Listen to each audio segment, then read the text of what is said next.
Hello, welcome back. Progress report on the King Salmon sweater. I did finish the neckline and then I started on the short row shaping. I feel like I was stalled on this project for like a hot minute just because I was a bit intimidated by the short row shaping. As far as like wrap and turns go, I don't know how to do German short rows and I don't know how to do wrap and turns, or I didn't before this.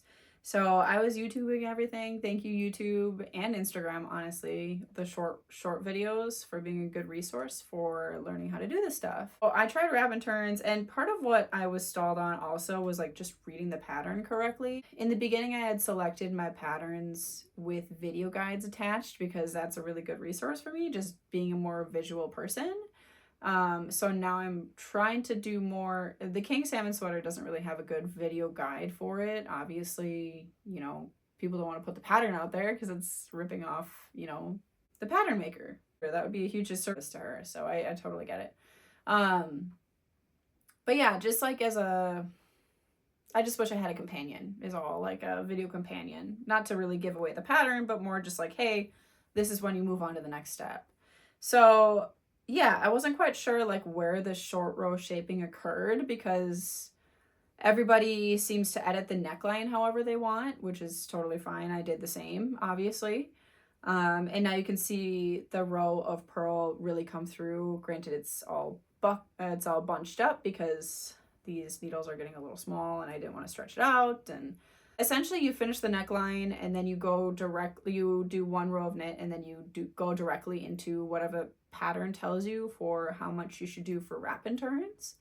So yeah, I did that and it seemed to turn out fine. Like I can't tell where the wrap and turns occurred in here now that the stitches are all incorporated in. And what you do after wrap and turns is you like pick up the stitch of the wrap and turn and incorporate it in with a regular stitch. And I know that's a really poor explanation, but for me, it was all new. So I think it looks pretty good for a first attempt, to be honest. So yeah, the point of the wrap and turns is that it's a little bit longer in the back, and then this is the front.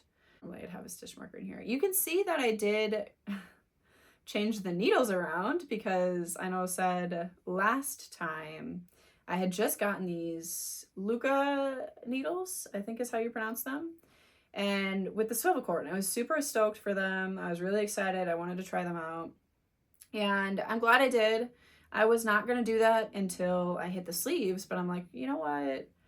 I would prefer doing the wrap and turns without having to worry about magic loop, like stretching anything out. So instead, I transferred them to these needles, and I've been loving these so far. They're less pointy than the Knit Picks ones, in my opinion, but they're just as good. They're really, really light. Obviously, they're tiny, like really small.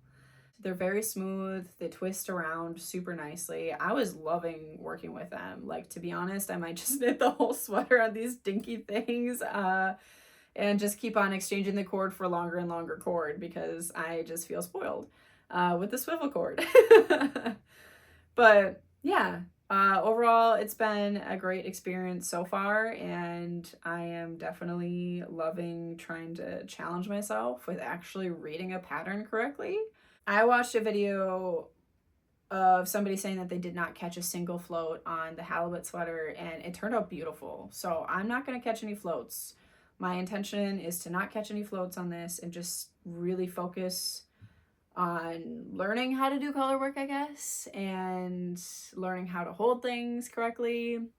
When I knit, I'm not somebody who generally knits continental. I always actually knit English style and then I flick with my pointer finger. So for me, I'm going to try to do it where I do the two-handed thing, to the dominant color in my left hand doing continental and then the non-dominant in the right hand, which I just was researching dominant and non-dominant, so hopefully I got that right, but I'm not really quite sure.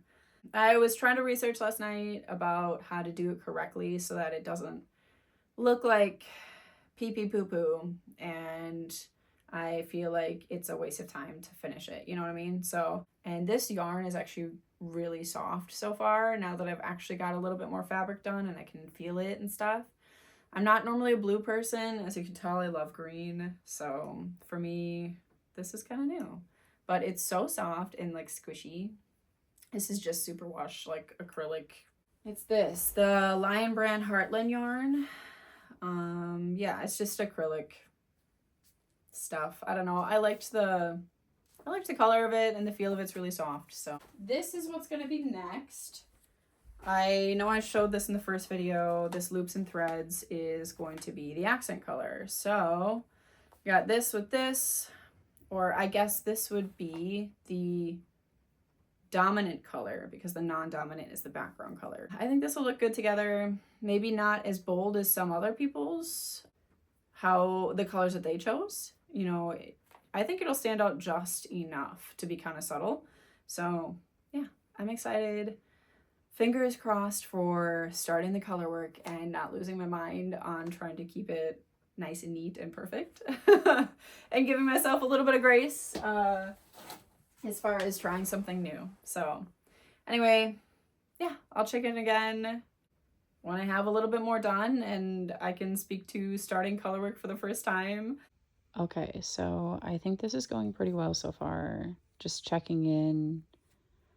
I did not catch any floats. I don't think it's super tight, but it's also like kind of hard to tell because I think I need to be switching to a longer cable pretty quick now. But yeah, I'm so excited. You can actually see part of the pattern emerging, which is cool. Eee, I'm so pumped. I'm trying to be very intentional in keeping my yarn on two separate sides. So I have been doing the one hand continental and then the other hand with my normal flicking. And it's been working out okay. I don't think that I knit continental the correct way, I've got to be honest, because I use this finger to drag it down.